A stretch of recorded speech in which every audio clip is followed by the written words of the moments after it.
Bonsoir à toutes et à tous. Vous ne pouvez pas savoir comment on est impressionné de vous voir si nombreux.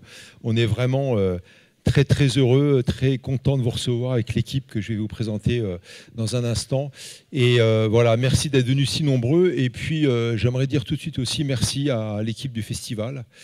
Merci donc au rendez-vous du carnet de voyage parce que c'était pas gagné quand on a proposé donc il y a quelques mois d'organiser donc un récital, un spectacle Les Voix afghanes.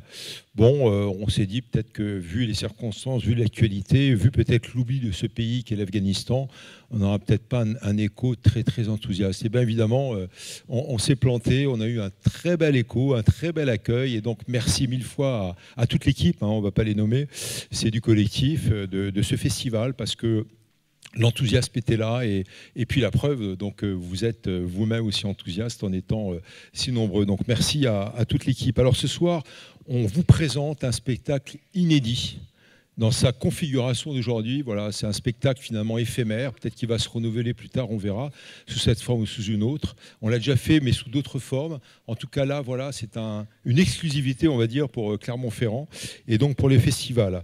Alors les Voix afghanes, ce soir, ce sont 3 personnes que je vais appeler. Alors je demande à Belreis de venir d'abord. Je vous demande de les applaudir. Hein. Belreis Alavi, qui est ici. Dali Farah.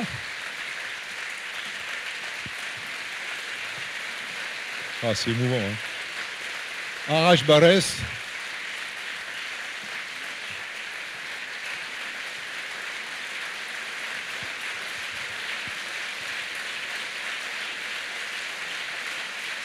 Ça commence bien. Hein. Et alors, en 2 mots, Belreis Alavi donc, est afghane. Elle est enseignante à l'INALCO. L'INALCO, c'est l'ANGZO, l'Institut national des langues orientales. Et elle est donc spécialiste de littérature persane et de langue persane. Elle vient d'Afghanistan, elle est arrivée en France en 2019. Et elle est traductrice également. Dali Farah donc, va être la traductrice en amont parce que l'histoire de ce spectacle, c'est aussi, donc, bien sûr, d'avoir la traduction de ces poésie, de ces poèmes venant de poètes afghanes et de poètes afghans. Et donc, Dali Farah va le lire. Alors, quelquefois, ça sera en amont, c'est-à-dire d'abord en français pour avoir la substantifique moelle, la signification de ce qu'est le poème en persan, et ensuite récité en persan par Belreis. Ou quelquefois, à l'inverse aussi, vous verrez, il y a un duo qui est étonnant. Et c'est non seulement un duo, mais c'est un trio avec Arash Barès. Arash Barès, on est très content de t'avoir. We are very happy to have you today. Et Arash, donc, est arrivé depuis le mois de mars, où ça, à Clermont-Ferrand. Et merci là aussi à l'équipe du festival, merci à l'équipe municipale aussi, parce que Arash est un grand chanteur, un grand artiste afghan, un grand compositeur. Et bien sûr, il était menacé par les talibans. Il est parti d'Afghanistan, il est passé par le Tadjikistan, il est passé par l'Iran, et de l'Iran, Paris et directement, pratiquement, donc Clermont-Ferrand. Et donc voilà, donc on est très émus aussi de les avoir.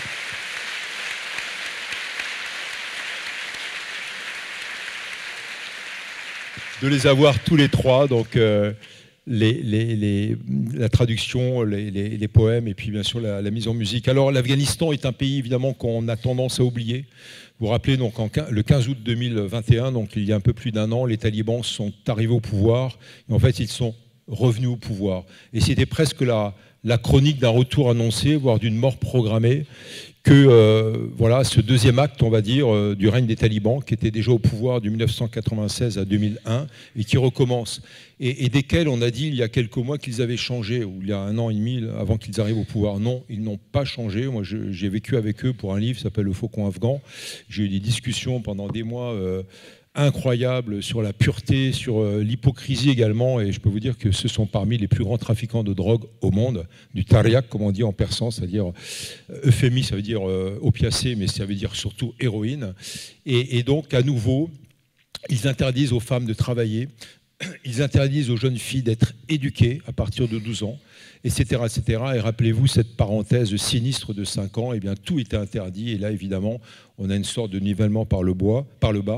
Et ce qui est beau avec nos amis afghans et afghans, et par la poésie, par la musique et par la littérature, c'est combattre aussi en exil ou là-bas. Et je peux vous dire que là-bas, en Afghanistan, c'est compliqué. Combattre donc l'obscurantisme, combattre le fanatisme, combattre cette chape de plomb qui s'est abattue sur ce peuple de près de 40 millions d'habitants et qui souffre énormément à cause de cette dictature religieuse, mais surtout aussi à cause simplement du manque de moyens matériels et de la faim.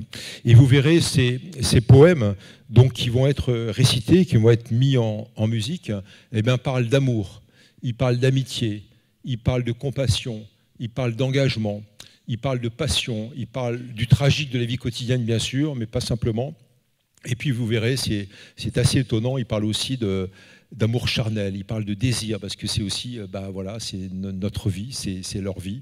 Et je trouve aussi ce combat par l'exil, par la littérature. Encore une fois, il y a aussi des poètes et des poétesses qui restent là-bas, et on ne peut pas toujours donner leur nom. Et en tout cas, c'est aussi une manière de combattre et de rester debout et de s'engager. Et vous verrez également... bien sûr, il y a la traduction en français, mais vous verrez, grâce à Belreis, ce que c'est que la beauté de la langue persane. C'est une langue extraordinaire, et très souvent en Afghanistan, aussi en Iran, on se parle entre amis, on se parle dans la famille, comme si on récitait des poèmes d'Omar Khayyam, de Hafiz, de Ansari, de Jami, etc. Et c'est une très très belle scansion, et ces voix qui sont récitées, ces voix qui sont chantées, elles portent quelque chose de très fort, quelque chose de profond, et je peux vous dire que la manière dont nos trois artistes mettent en musique cette littérature sous toutes ses formes, par le chant, par le récit, c'est quelque chose d'extrêmement sensible. Donc bref, il y a du talent, et ce sont aussi des voix universelles. Et je rends hommage encore une fois au festival, parce que c'est tout le pouvoir de la littérature que de pouvoir justement nous emmener vers l'engagement et dans la lutte contre l'obscurantisme, je le maintiens. Voilà, donc l'émotion sera au rendez-vous. Je ne vais pas être trop long, mais je pense qu'on peut les applaudir. Et je vous souhaite une très très bonne soirée. Merci à vous et à vous. Merci.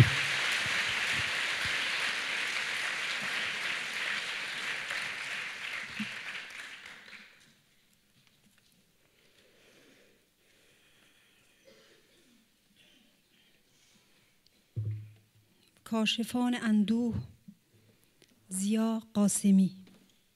Explorateur du chagrin de Zia Qasemi. À mon ami cinéaste Ali Hazara. ما رابینسون کروزه های بی جزیره ایم، گم شده در تنهایی خود، چشم انتظار یکدیگر که پیدا کنیم هم را. نه قایقی است نه دریایی، کار است و کرایه خانه و پول برق و انبوه خبرهای ناگوار از افغانستان.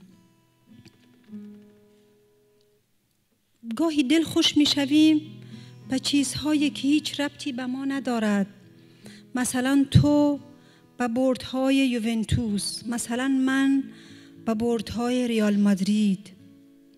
غمها اما همیشه زیادترند. Nous sommes des Robinson sans île, perdus dans notre solitude, attendant les retrouvailles. Il n'y a ni mer, ni canoë, mais du travail, des loyers, des factures d'électricité et un tas d'affligeantes nouvelles venues d'Afghanistan. Parfois, nous nous réjouissons de ce qui arrive ailleurs. Par exemple, toi, des victoires de la Juventus, ou moi, celle du Real Madrid. Mais le chagrin dépasse tout. وقتی ایران در آبهای مدیترانه غرق می شود، چشمهای ما را هم یکی باید از آب بگیرد. Quand Aylan se noie dans les eaux de la Méditerranée, il faudrait quelqu'un pour dévier nos regards des flots. وقتی فرخنده در شاهد و شمشیر سوزانده می شود، شعله دل ما را یکی باید خاموش کند. Quand Farkhonda est brûlée vive à Shahed o Shamshira, il faudrait quelqu'un pour apaiser la brûlure de nos cœurs. اصلا همین امروز که تو دلت برای من تنگ شد، برای 13 کارگر مقتول معدن هم مرثیه نوشتی و میدانم که دور از چشم کبریا و کبیر و کیان کوچکت یک دل سیر گریسته ای. Et quand, comme aujourd'hui, je te manque, quand toi aussi tu mets en poème le deuil de 13 mineurs assassinés, je sais que tu pleures à chaudes larmes, loin des yeux de Kebriya, de Kabir et de ton petit Kian. من اما نتوانستم چیزی بنویسم. کلماتم در این چند ماه آنقدر برای شهیدان دهمزنگ زجه زدند که صدایشان افتاده. بگذار در فیسبوک ما را فراری بخوانند و بگویند که عیشتان به راه و نفستان گرم است. من که دیدم تو در محله مونپارناس در قلب پاریسی زیبا یک افغانستان درد را در خواب و بیداریت به دوش میکشی. تو که دیده ای من در صدرفش کنار یکی از زیباترین دریاچه های جهان با هر خبر انفجاری که از کابل میشنوم خاکستر خودم را از روی فرش های خانه‌ام جمع میکنم. ما رابینسون کروزه های تنهاییم علی جان. Moi, je n'arrive plus à écrire. Ces derniers mois, mes mots ont tant pleuré les martyrs de Darmazan qu'ils en ont la voix éraillée. Ils peuvent bien nous traiter de lâches sur Facebook et prétendre que nous avons la belle vie et qu'il est facile de parler. Je sais que toi, quartier Montparnasse, au cœur du beau Paris, tu portes sur ton dos à chaque sommeil, à chaque éveil, un Afghanistan de douleur.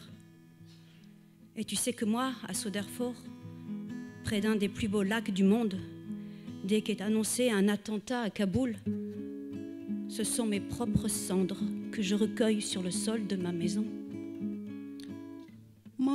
Cher Ali, nous sommes des Robinson solitaires, des Christophe Colomb, des explorateurs de chagrin.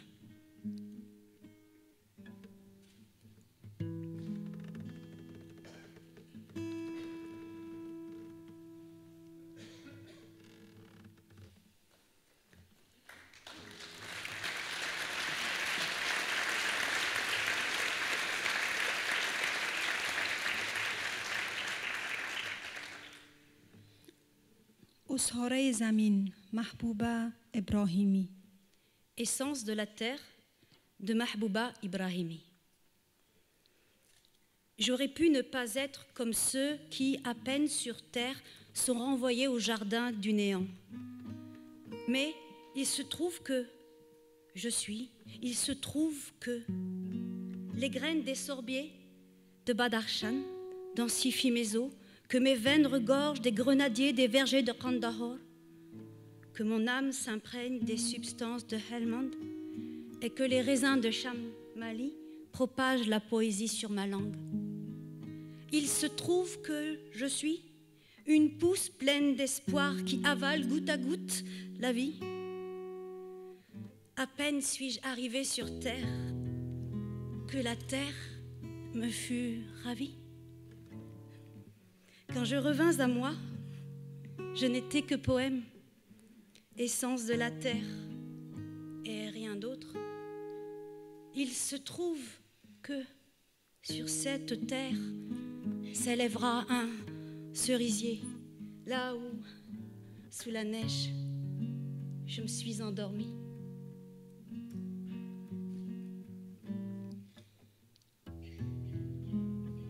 می توانستم نباشم مثل همه آن جنین ها که پایشان به زمین نرسیده به باغ‌های عدم برگشتند. اما من قرار شد باشم، قرار شد دانه های درختان سنجد بدخشان استخوان‌هایم را پر کنند. در رگ‌هام باغ‌های انار قندهار بریزند. جانم آب از تن هلمند بنوشد و انگور تاکستان‌های شمالی بر زبانم شعر جاری کند. قرار شد باشم نطفه امیدوار که زندگی را ذره ذره ببلعد پایم به زمین نرسیده زمینم را از من گرفتند. به خودم که بازگشتم فقط شعر بودم، اساره زمین همین. قرار است درخت گیلاس بروید از زمینی که من زیر برفش به خواب رفته بودم.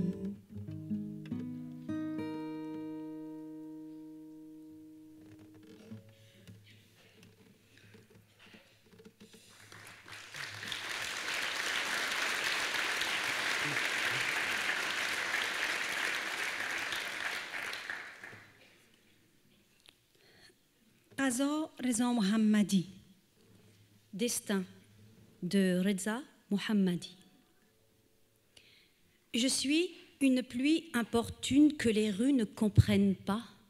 بارانی بی وقتم که خیابانها درکم نمی کنند. Je suis un passé lointain où les esprits de tous les morts, voyageurs anonymes, marins reconnus, sont enterrés. زمان گذشته دورم که ارواح سیاحان گمنام و ملاحان نامدار که ارواح همه گذشتگان در من مدفون است.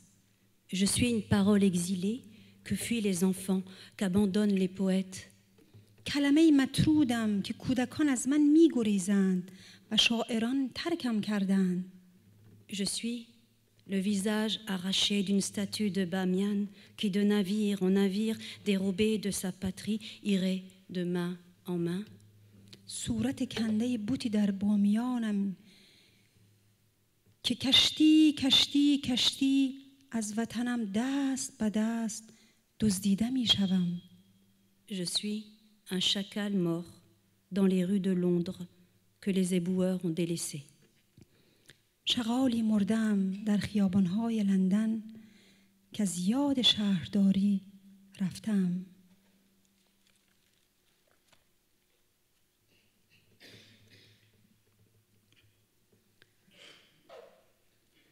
جنین هدیه ارمغان. Embryon de Hadia Armaran. Cette fois, c'est l'embryon de toi-même que tu fuis, trace laissée dans tes profondeurs. Même s'il colle à ta peau comme un vêtement et que tu l'extires de ta tête, de tes manches, chaque jour il sort sous le tchadri avec toi, captive et libre dans tes mille et un replis. Ton corps, cimetière de toutes les femmes réunies en toi. Quel courage! 4 mètres carrés en guise de chambre, une fenêtre en guise de ciel. C'est à ça que se résume ton monde.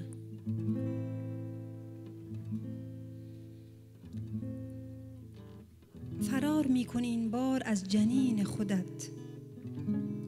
اضافی است در اعماق ته‌نشین خودت. اگرچه در تن تو چون لباس چسبیده، اگرچه می‌کشی از سر از آستین خودت، به کوچه میبریش زیر چادری هر روز. تو یک اسیر رها بین چین به چین خودت. تن تو گورستان زنان، تو با هر یک کنار آمده ای و صدافرین خودت. 4 متر اتاق و یک آسمان کلکین که نیست از این بیش سرزمین خودت.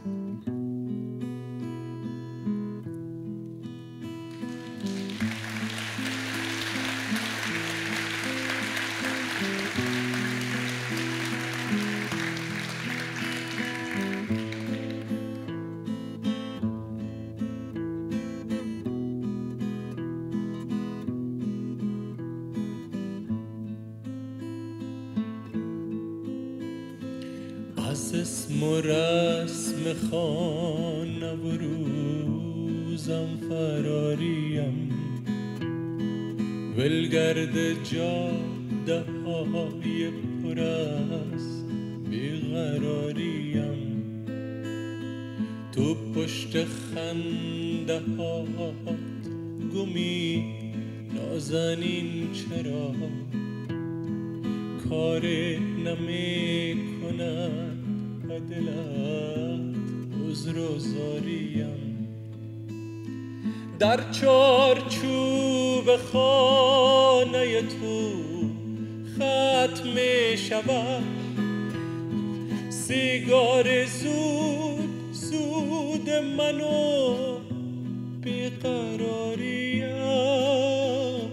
من مست و میگسار توام با 2 غزل کی می شود که حافظ خود می شماریم حالا به این قیافه آشفتم مبین ای روزگار می گذرد این نداریم از اسم و رسم خانه و روزم فراریم ولگرد جاده های پر از بیقراریم عذر و زاریم بیقراریم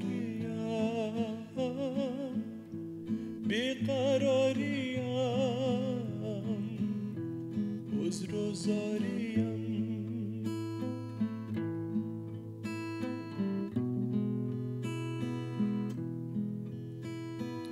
از اسم و رسم خانه و روزم فراریم ولگرد جاده های پر از بیقراریم تو پشت خنده هات گمی نازنین چرا کار نمی کند به دلت عذر و زاریم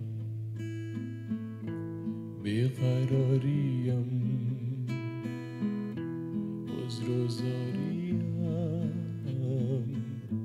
عذر و زاریم بیقراریم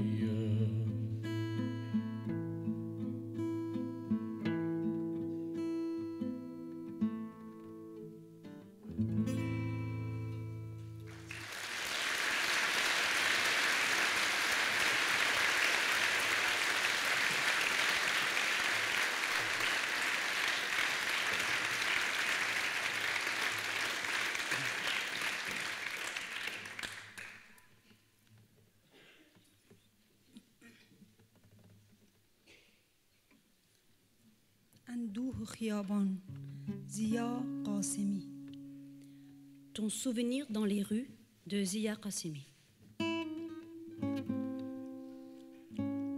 روزنامه را می بندم از خانه بیرون می شوم و اندوهت را با خود به خیابان می برم با آن در پیاده‌روها قدم می زنم در ایستگاه ها می ایستم آدم ها در رفت آمدند و ساکت و سرد از من می گریزند بوی غربتم در اتوبوس می پیچد شیشه ها را مه می گیرد روی صندلی کنار اندوهت می نشینم و درختان از من می گریزند من بوی باروت می دهم از من صدای تفنگ ها و موشک ها شنیده می شود سربازهای زخمی در من فریاد می زنند و زنانی شیون سر می دهند و درختان می گریزند و مسافران نیز حرف می زنند روزنامه می خوانند و پنجره ها را می بندند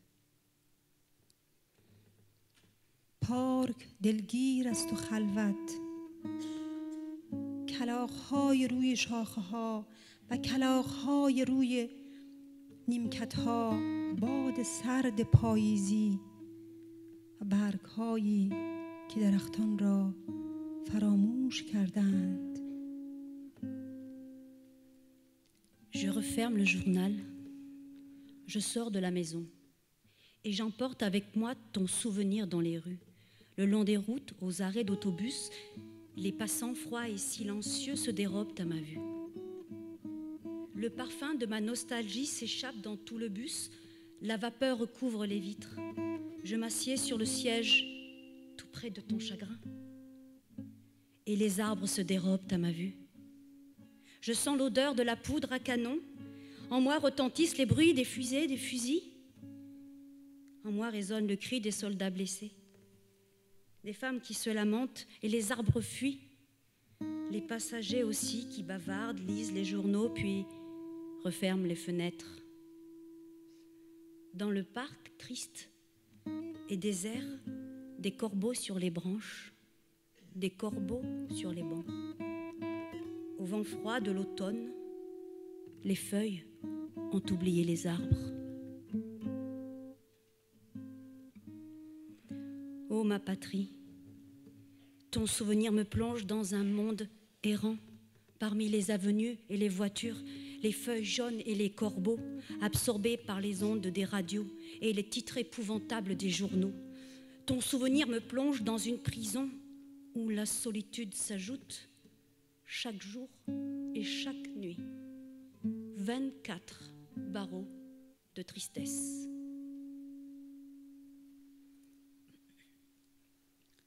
سرزمین من، اندوه تو و دنیای افکنده مرا که سرگردانم میان ماشین ها و خیابان ها، میان برگ های زرد و کلاغ ها، غرق گشته در امواج رادیوها و تیترهای هولناک روزنامه ها، و زندانی که هر شبانه روز 24 میله عبوس افزوده می شود بر انزوایش. پارک دلگیر است و سرد، می لرزم و به قله های رو گشاده به آفتابت می اندیشم، و دشت هایت که امتداد آسمان بودند و بلخ و بامیانت و قندهار شیرینت. و تو می اندیشم از من صدای تفنگ ها و موشک ها شنیده می شود، صدای ناله ها و شیون ها، صدای کودکانی که هیزم شدند استخوان هاشان، اجاق های جنرال های مست و تاجران خوشبخت ساحل سند را. پارک دلگیر است و خلوت، برگ ها را باد می برد و کلاغ ها از من می گریزند. Dans le parc monotone et froid, je tremble et je pense à toi, à tes sommets tournés vers le soleil, à tes plaines qui s'étendent jusqu'au ciel, à Balkh, à Bamiyan, à ton savoureux Kandahar. En moi retentissent le bruit des fusils, des fusées, des pleurs et des plaintes, les bruits des enfants dont les os, devenus de frêles branches, servent de bûches pour le feu des généraux énivrés et des commerçants prospères du bord du Sindh. Dans le parc, triste et silencieux, le vent emporte les feuilles et les corbeaux me fuient.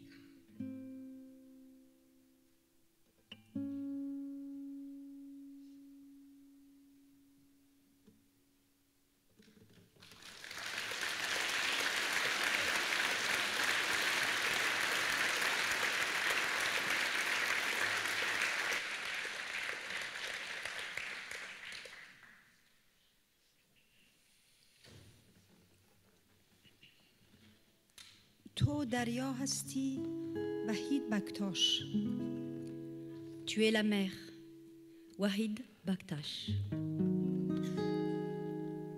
Tu es la mer, je suis la terre gorge serrée, que l'on nomme montagne. Tu ne viens pas à moi, et tu te penches juste à côté, vers des terres plates. Tu es l'oiseau, je suis le plus vieil arbre au cœur d'un désert chaud et lointain. Tu ne viens pas à moi et tu t'envoles vers des forêts vertes. Tu es le vent, je suis la fenêtre de la chambre d'un homme qui ne pense qu'à la mort. Et tu ne viens pas à moi. تو دریا هستی، من خاک بغض کرده‌ای به نام کوه. به سوی من نمی آیی و دقیقاً از کناره هایم سمت زمین های هموار کج می شوی. تو پرنده هستی، من کهنسال ترین درخت در دل یک بیابان دور و داغ. به سوی من نمی آیی و به سمت جنگل های سبز پر می زنی.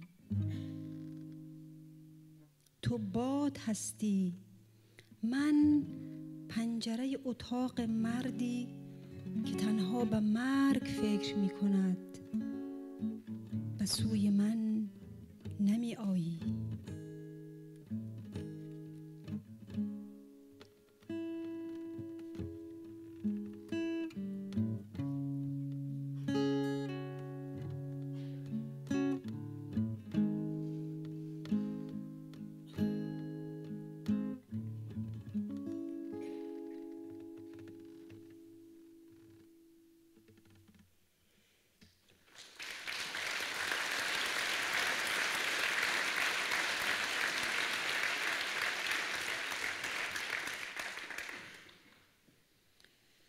Zarrabine, Mahbouba Ibrahimi. Les jumelles de Mahbouba Ibrahimi. Mon fils a acheté des jumelles. Il peut regarder les choses les plus petites. Et son monde devient soudain 10 fois plus grand. La réalité ne peut pas être aussi vaste, aussi terrifiante. Mon petit, le duvet de cette pêche est aussi insignifiant que notre solitude dans ce pays immense. Les pattes de cette mouche ne deviennent répugnantes qu'une fois grossies, comme tristes deviennent les mots une fois prononcés. Ne regarde pas les lignes de ma main à travers tes jumelles, sans quoi nous nous perdrons dans ce dédale de route. Ne t'attarde ni sur les pétales, ni sur les flocons scintillants. La vie, souvent, dévoile ses bords tranchants. Tiens-toi à distance de ces lames.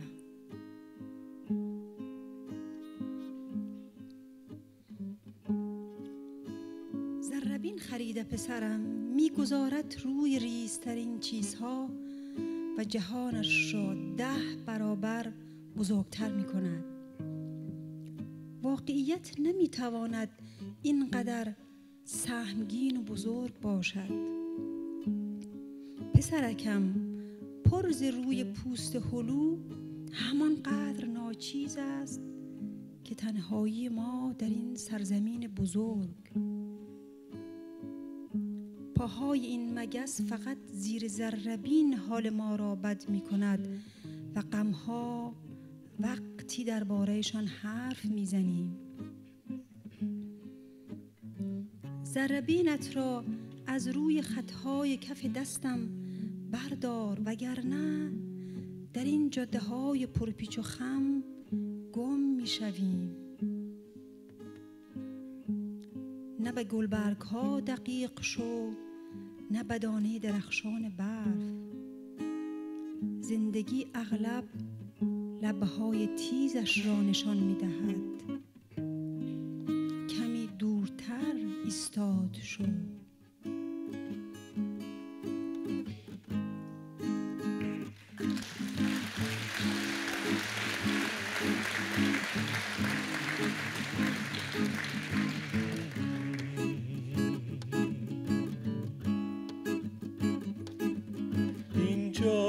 که آفتاب نمی روید از آسمان برای چه بنویسم اینجا که آفتاب نمی روید از آسمان برای چه بنویسم دیوانه جان برای که بنویسم دیوانه جان برای چه بنویسم دیوانه جان برای چه بنویسم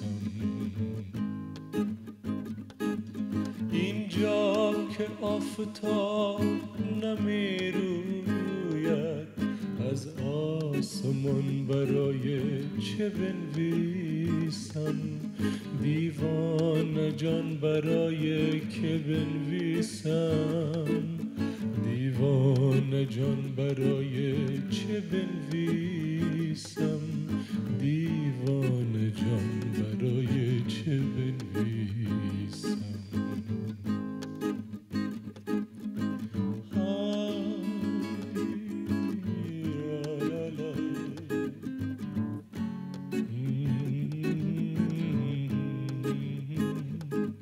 اینجا که من همیشه گرفتارم در تنگ تنگ تیره تنهایی اینجا که من همیشه گرفتارم در تنگ تنگ تیره تنهایی از آسمان به وسعت فرداها از ماهیان برای چه بنویسم دیوانه جان برای که بنویسم دیوانه جان برای چه بنویسم دیوانه جان برای چه بنویسم اینجا که من همیشه گرفتارم در تنگ تنگ تیره تنهایی اینجا که من همیشه گرفتارم در تنگ تنگ تیره تنهایی از آسمان به وسعت دریاها از ماهیان برای چه بنویسم دیوانه جان برای که بنویسم دیوانه جان برای چه بنویسم دیوانه جان برای چه بنویسم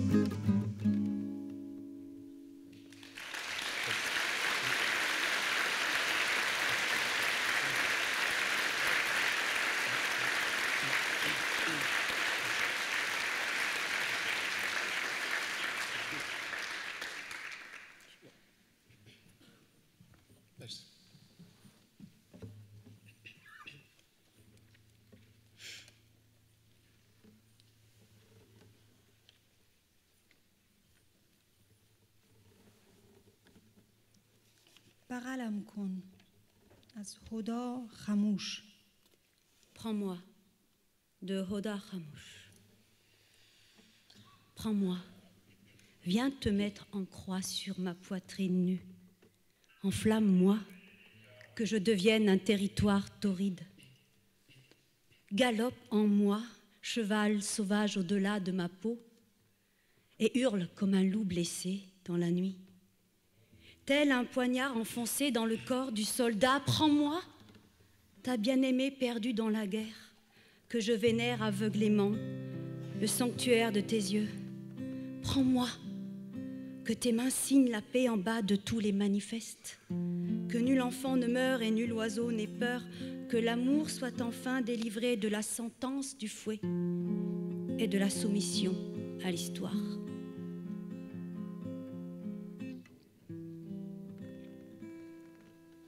بغلم کن و بس صلیب بکشتن برهنت را بر مدار پستانهایم بسوزانم چون گرمترین اقلیم جهان، بتاز در من چون اسب وحشی در پوستم، زوزه بکش چون گرگ زخمی در شب، بغلم کن چون معشوقه‌ای گم شده در جنگ، وقتی بی اختیار عبادت می کنم قدیس‌های تاریخی چشمهایت را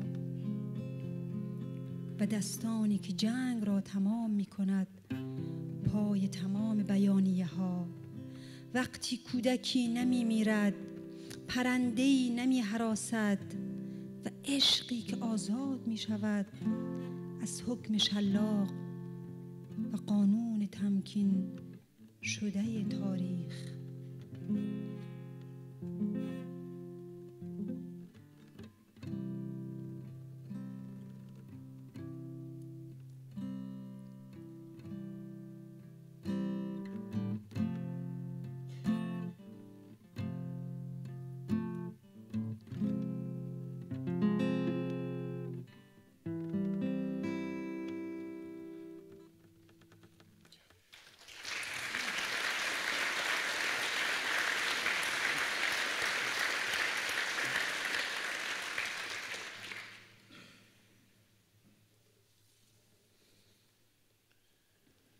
برایم بخوان محمد.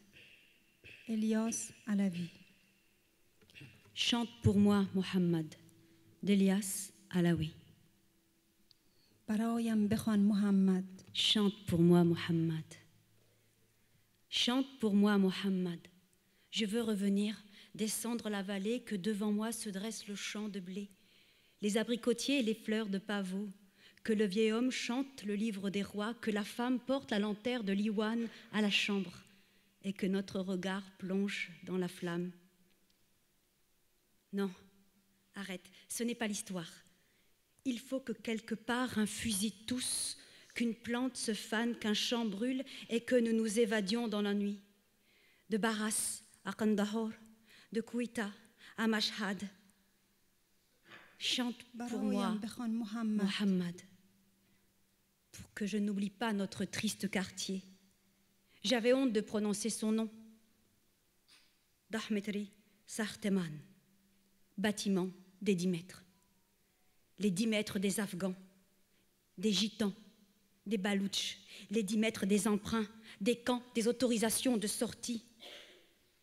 Toi, sale Afghan, où as-tu la tête? Dit un enfant qui vient tout juste d'apprendre à parler. Et moi, j'ai peur. De Golchar à Varamin, j'ai peur. Et les enfants rient de mon accent. Je songe à mon reflet, à mes yeux en amande qui m'exclut de la file d'attente pour le pain et dessine la distance entre la maison et la frontière comme un juif dont le nom écrit la distance entre le camp et la mort. Le printemps, l'amant et mon cœur impatient. Oui, chante fort, Mohammed. Pour que mon aimé t'entende par-delà le béton et les fils barbelés. C'est dans ces mêmes rues étroites que nous sommes tombés amoureux. Avec douceur, nous avons marché, nous avons ri. Avec la même douceur, nous nous sommes perdus. Moi, j'ai obtenu un visa humanitaire et je suis exilée dans cette île lointaine. Mohammed, parfois, je ne reconnais pas ces rues. Les eucalyptus me montrent du doigt. Et la nuit, un oiseau inconnu frappe à ma fenêtre et d'un chant triste me dit « Étranger, étranger ». Je veux me retrouver, te retrouver toi, mon aimé, parmi les corps ensevelis dans les fosses communes, au-delà des murs d'exil. Chante, Mohammed. Que la femme de cette histoire m'appelle de l'Iwan et je cours de toutes mes forces.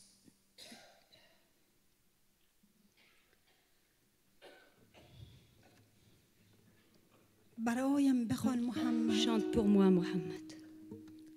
میخواهم برگردم از دره سرازیر شوم، روبرویم مزرعه گندم باشد، درختان زردآلو، گلهای خشخاش. پیرمرد شاهنامه بخواند، زن چراغ را از ایوان به اتاق بیاورد و ما خیره به شعله. بس کن، این قصه کسی را به خواب هم نمیبرد. باید جایی تفنگی سرفه کند، پایی پژمرده شود، مزرعه‌ای بسوزد و ما شبانه بگریزیم از برغس تا قندهار، از کویته تا مشهد. برایم Chante pour بخوان moi, محمد، Mohammed. تا از یاد نبرم محله غمگینمان را که من از بردن نامش شرم داشتم. 10 متری ساختمان، 10 متری افغانی ها، کولی ها، بلوچ ها، 10 متری قرض، اردوگاه، نامه تردد. هی افغانی، حواست کجاست؟ این را کودکی گفت که تازه زبان باز کرده بود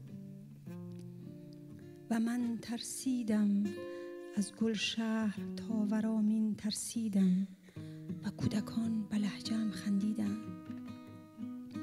به آینه نگاه کردم، به چشمان بادامیم که مرا از صف نان بیرون می کرد و فاصله میان خانه تا مرز بود، چون یهودی که نامش فاصله میان اردوگاه تا مرگ بود.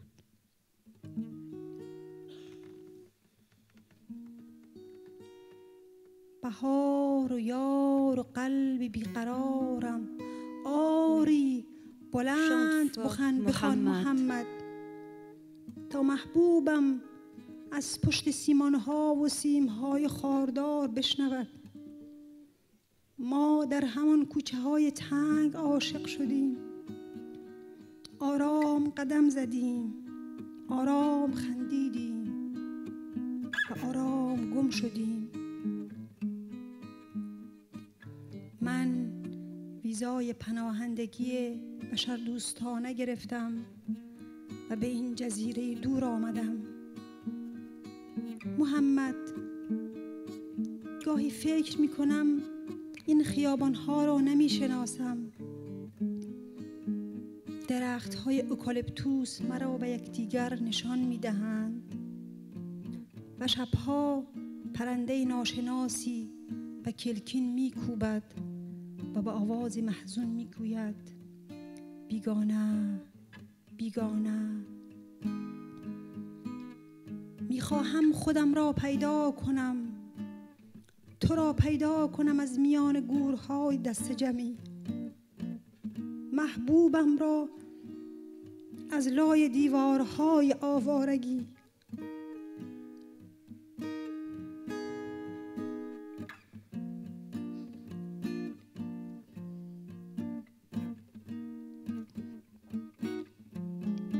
زن اول قصه از ایوان صدایم بزند و من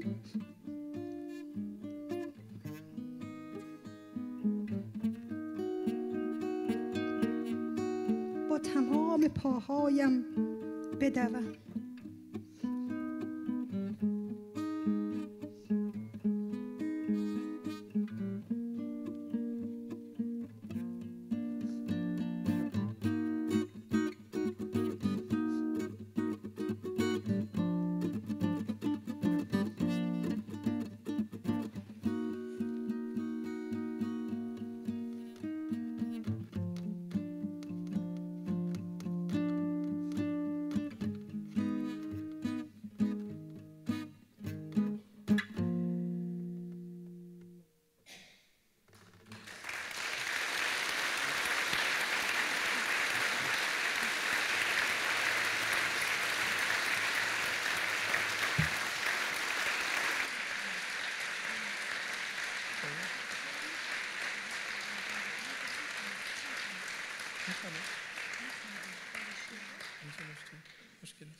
جستجو شکریه عرفانی. La recherche de Shukriya Irfani. À quelle frontière, derrière quel barbelé t'a-t-on fusillé? Dis-le-moi. Dans quelle mer ton sang a-t-il assouvi jusqu'à la moelle l'avidité des requins? Dis-le-moi. Dis-moi où on t'a tué. Pour te retrouver, j'ai écumé les journaux du monde entier, toutes les tombes anonymes, tous les bars, tous les seins de toutes les prostituées. Pour te retrouver, malgré l'interdiction faite à mes bras nus d'être ta patrie, pour chaque soir, je t'offre asile en ma terre humide. Et pour que chaque matin, tu ouvres tes yeux sur le lever du jour entre mes seins, sans plus craindre qu'une guerre ne te retire de moi. Je me suis tenue debout, prête à être fouettée, déchirée, enterrée à ta place, dans les tombes anonymes. Je me suis tenue debout pour que toi, seul, choisisses mes bras nus pour patrie. Tu n'en as pas voulu, et on m'a abondamment menti. Je ne t'ai jamais retrouvé. Mon corps, à présent, est une prison obscure où 1000 fois par jour, un fou se pend sans pouvoir mourir.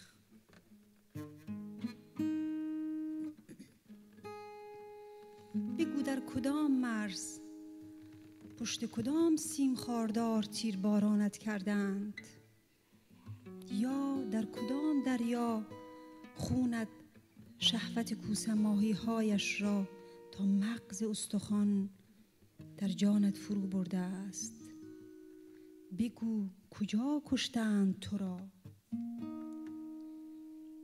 برای یافتنت تمام روزنامه های جهان را جستجو کردم، تمام گورهای بینام و نشان را، آغوش روسپیان تمام میخانه های دور را، برای یافتن تو که نگذاشتی وطنت بازوان برهنه من باشد، تا هر شام در بیشزارهای مرطوب من به خواب بروی و هر صبح با طلوع خورشید از میان سینه هایم چشمهایت را باز کنی، بی آنکه بیم هیچ جنگی تو را از من بگیرد.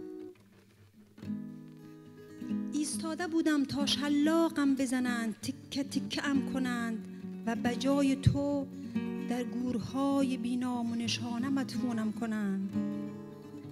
ایستاده بودم تا تو، تنها تو بخواهی وطنت بازوان برهنه من باشد.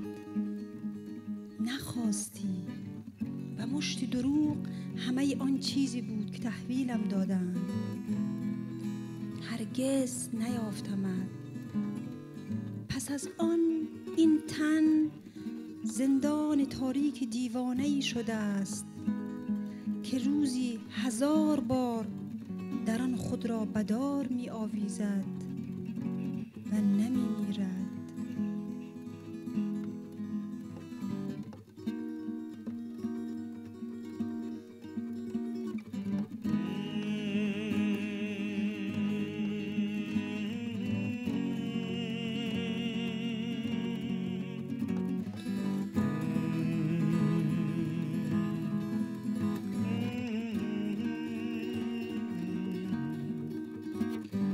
بغچت را بسته ای اما میان کوچه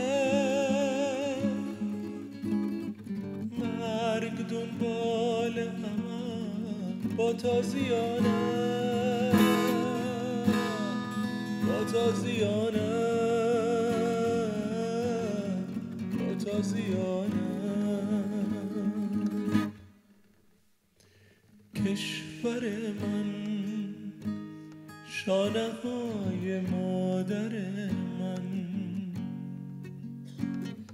خسته آزرده تکیده خاطرات دختر من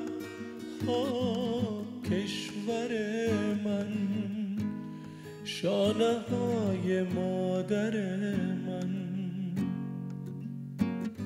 خسته آزرده تکیده خاطرات دختر من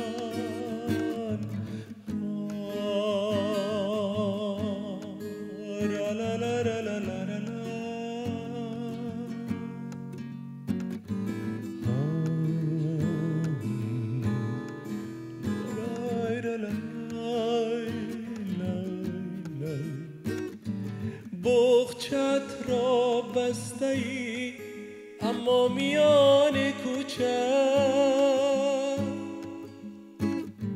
مرگ دنبال همه با تازیانه با تازیانه با تازیانه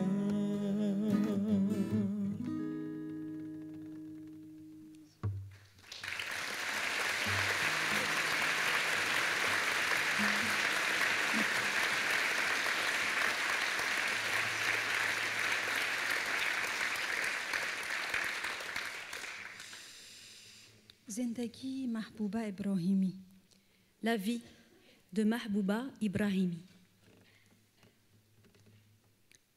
صبح می شود و باز کودکی بهانه‌گیر، خستگی، ملال، غم، نان و چایی و پنیر. چشم را نمی شود روی صبح وا کنی، صبح چادری بسر رفته پشت نان و شیر. صبح رختهای چرک، صبح کوه ظرفها، در اتاق کوچکی باز می شوی اسیر.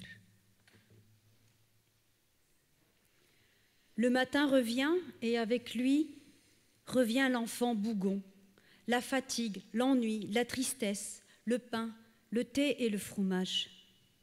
Tes yeux sur le matin ne peuvent pas s'ouvrir. Le matin, la femme voilée se met en quête de pain, de lait. Le matin, linge sale. Le matin, vaisselle empilée. Tu retrouves chaque matin la prison de ton petit logis. در خودت فشرده ای ابرهای تیره را، صبح تازت بخیر، آسمان دور و دیر. نه، به دست و پا زدن دل رها نمی شود. یا پرنده شو بپر، یا به خانه خو بگیر.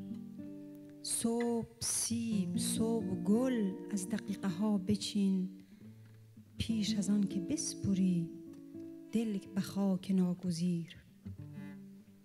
Tu t'emplis de sombres nuages, que le ciel est loin. Bienvenue, nouveau matin. Tes tourments sont vains. Soit tu deviens un oiseau et tu seras libre, soit tu te résignes. Le matin, pomme. Le matin, quelques minutes d'éclosion à cueillir avant retour à la terre inéluctable. از گلوی خسته ام زندگی غزل بخوان، زیر دست و پای غم ای ترانگی نمیر. Ô vie, puisses-tu lire cette ode dans ma gorge lasse, au chant, puisses-tu ne pas mourir sous le joug de ma peine.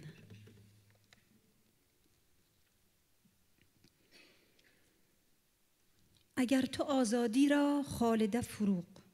Si tu rencontres la liberté de Khaleda Foro. Nous étions privés de lampes durant ces années ténébreuses, au cœur des nuits où la lune était un flambeau errant, et le ciel, gorge ouverte de mon temps, rien qu'une ruine silencieuse. Nous étions privés de lampes, mais nous, marcheurs acharnés dans les rues lézardées par l'absence de liberté, nous avons cherché cette étoile de nos yeux jusqu'à ce que notre génération rende son dernier soupir. Nous sommes devenus des mythes, comme le lever du soleil devint un mythe. Nous avons marché, cherché cette étoile, nous ne l'avons pas vue. Si un jour tu rencontres la liberté, souviens-toi de nos yeux. ما بیچراغ بودیم در سالهای سراپا شب، در شبهایی که ماه آواره ترین صداست و حنجره آسمان زمانه من ویران سکوتی. ما بیچراغ بودیم اما گامزنان در کوچه هایی که از هجر آزادی ترک برداشته بودند ما می جستیم که نسل نگاهان ما در جستجوی آن اساطیر گذشت. ما اساطیری شدیم آنچنان که دمیدن خورشید افسانه ای را مانند شد. ما ندیدیم. اگر تو آزادی را نگریستی از چشمهای ما یادی کن.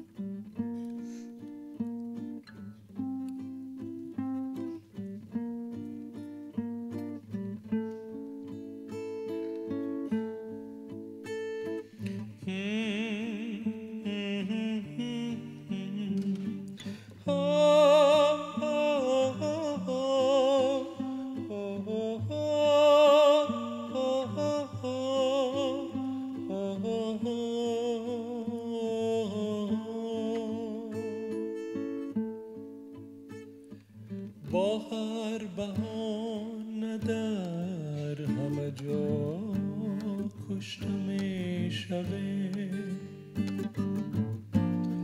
کشته می شویم، کشته می شویم. هر لحظه با هزار بلا کشته می شویم، کشته می شویم، کشته می شویم، کشته می شویم. هر لحظه با هزار بلا کشته می شویم، کشته می شویم، کشته می شویم، کشته می شویم.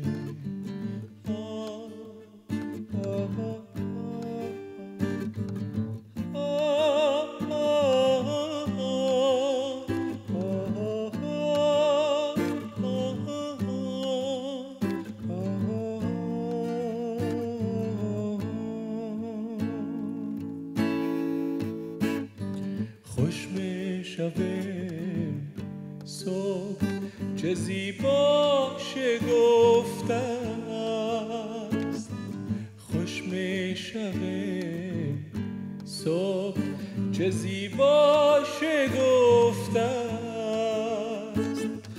وا می شود دریچه و ما کشته می شویم، کشته می شویم، کشته می شویم، کشته می شویم، کشته می شویم.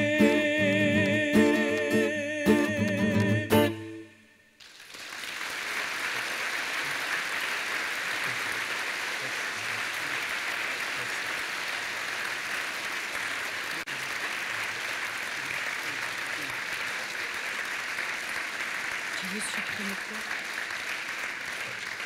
Supprime ça.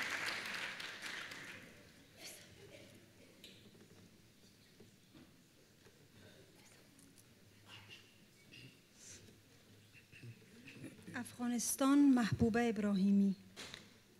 Afghanistan, de Mahbouba Ibrahimi. Afghanistan, œil injecté, soupir amer, lèvres voluptueuses, griffes violentes, poitrine nostalgique, gorge en pleurs, mains caressantes. C'est toi, mon Afghanistan, qui chaque jour répand mon sang, qui chaque jour me chasse. Et chaque jour je désespère de toi, de plus en plus éprise. Je ne suis pas folle de t'aimer ainsi. Il y a quelque chose en toi qui incite les femmes à s'abandonner jusqu'au sang, à la mort, cette drogue mystérieuse qui dans les sous-sols, dans les rues, a anéanti on ne sait combien de générations. Je ne sais pas qui tu es, je ne sais pourquoi mon amour pour toi, gravé dans la mémoire de ma mère, transmis comme une anomalie génétique, ne me revient pas. Et même si aucun pays ne m'offre ton étreinte, je ne te rejoindrai pas.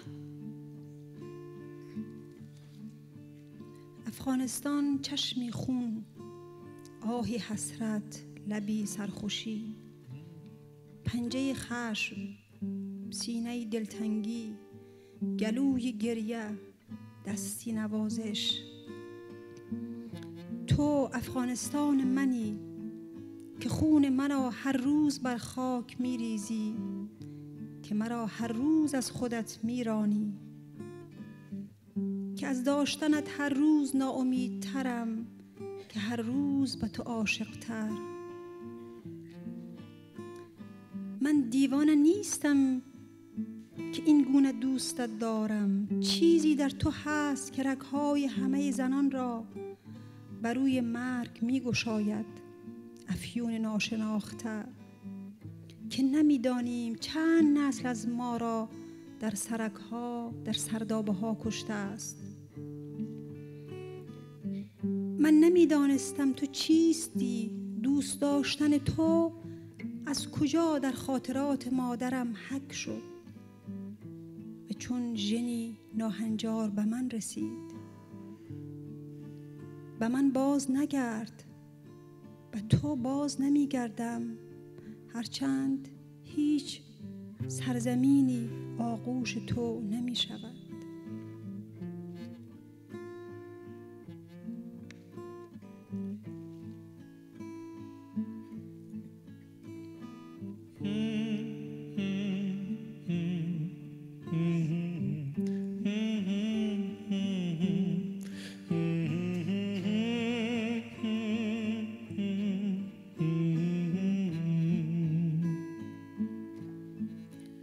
من و تو دو تنها، دو خسته، دو آبر، من و تو دو بی سر زمین مسافر، من و تو غزلهای بی وزن شاعر، من و تو، من و تو دو خشکیده خار کویرم، من و تو ته این بیابان اسیرم، من و تو دو آبر خلاف مسیرم، من و تو صدای هم و هم صدایم، در این حاشیه گریه های هایم، دو شبگرد تنها رهای رهای رهای. این حقم نیست، این حقت نیست، از این دنیا این سهمت نیست. من در خود مردم، تو در من، این سهمم نیست، این حقم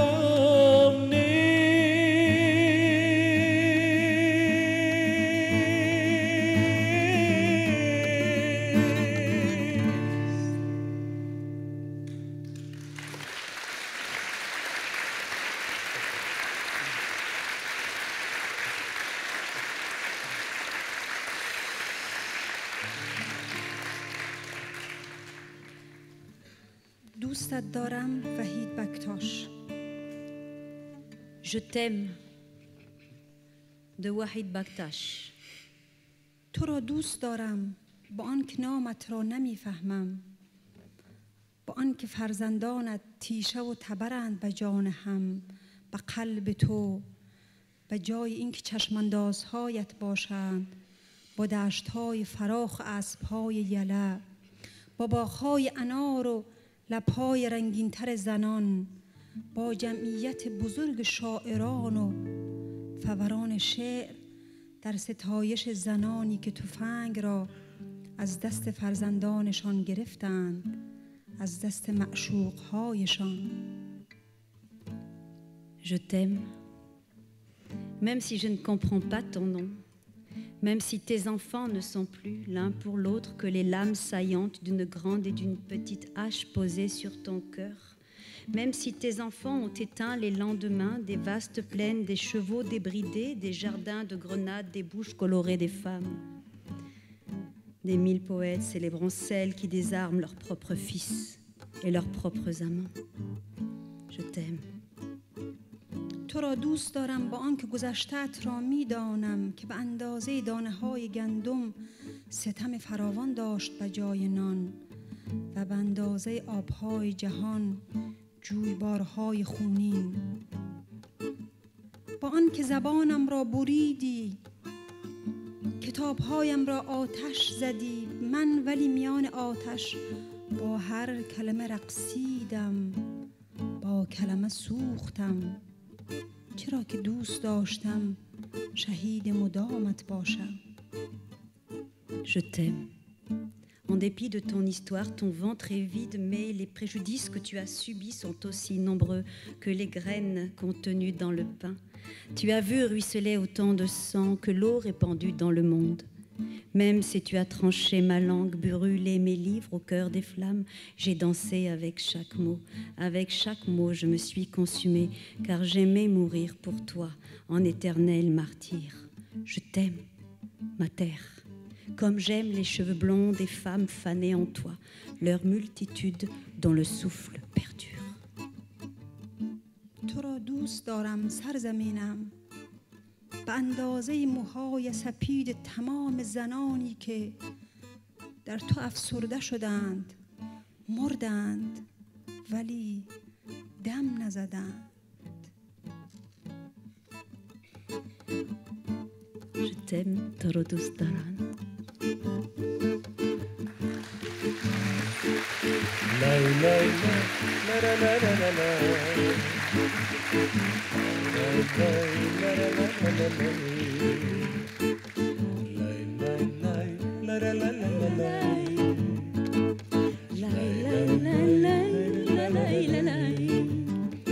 اگر با من بمانی، اگر با من بمانی، اگر با من بمانی، اگر با من بمانی، اگر با من بمانی میتوانم جنونت را بریزم در رگانم، در این دشته که باران را ندیدم، برایت شعر بارانی بخوانم، برایت شعر بارانی بخوانم. نباشی عمر دردم جاودان است، دلم موسیقی بی آسمان است. تو باشی مرگ معنای ندارد، نباشی مرگ معنای جهان است، نباشی مرگ معنای جهان است، نباشی مرگ معنای جهان است. اگر با من بمانی، اگر با من بمانی، اگر با من بمانی، اگر با من بمانی.